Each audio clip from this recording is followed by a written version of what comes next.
الحمد لله رب العالمين والعاقبة للمتقين ولا عدوان إلا على الظالمين والصلاة والسلام على سيدنا محمد خاتم الأنبياء والمرسلين صلى الله عليه وعلى آله وأصحابه أجمعين وعلى من تبعهم من المسلمين إلى يوم الدين.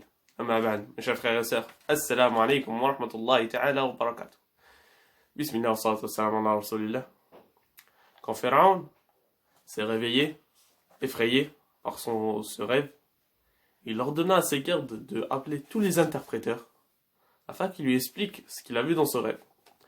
Quand tous les interpréteurs sont venus, il va expliquer, il va dire qu'il a vu des très grandes flammes qui sont venues de Jérusalem et qui sont rentrées en Égypte et qui ont brûlé tout ce qu'il y avait, sauf des gens à qui il n'arrivera rien du tout. Donc les interpréteurs vont tous dire la même chose, que ce sera le garçon qui viendra de Banu Israël, et c'est même écrit chez eux, et qui viendra et qui sera le châtiment des rois d'Égypte entre ses mains. Et c'est lui qui va sauver Banu Israël parce que c'est un des leurs. Donc Pharaon va être effrayé, il va avoir peur pour sa richesse, son pouvoir. Donc il va ordonner à ses gardes de tuer tous les garçons nés pendant cette période-là des Banu Israël. Il va tous les tuer et il va laisser les filles.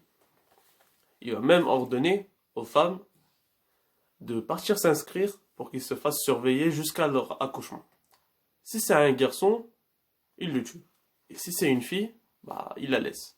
Comme il est venu dans le Coran. Bismillah ar-Rahman ar-Rahim. Tasim mim. تلك آيات الكتاب المبين نتلوها عليك من نبأ موسى وفرعون بالحق لقوم يؤمنون إن فرعون علا في الأرض وجعل أهلها شيعا يستضعف طائفة منهم يذبح أبناءهم ويستحيي نساءهم إنه كان من المفسدين صدق الله العظيم. Et c'est resté comme ça pendant plusieurs années. C'est-à-dire que les gardes y partaient, ils surveillaient les femmes jusqu'à leur accouchement. Si c'était un garçon, ils le tuaient. Si c'était une fille, ils l'épargnaient. C'est resté comme ça pendant plusieurs années jusqu'à ce que les dirigeants de l'Égypte viennent parler à Pharaon pour lui dire que la situation qu'il voulait, elle était bien. C'est-à-dire que les garçons de Banu Israël nés, ils ont diminué.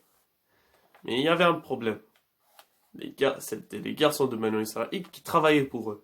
Du coup, ils devaient trouver une solution. Soit ils font doublement travailler leurs trucs, leurs hommes, ce qui les entraînera à la mort, soit il fallait trouver une autre solution.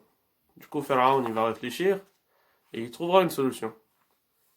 Il va tuer les enfants de Banu Israël, les garçons nés pendant une année, et l'année suivante, il va les épargner. Il ne va pas les tuer. C'est la fin de la vidéo, Inch'Allah. Dans la prochaine vidéo, nous continuerons l'histoire de Moussa alayhi salam. اللهم اهدنا واهد بنا واجعلنا سببا لمن اهتدى وصلى الله وسلم على سيدنا محمد وعلى آله وأصحابه أجمعين وآخر دعوانا أن الحمد لله رب العالمين.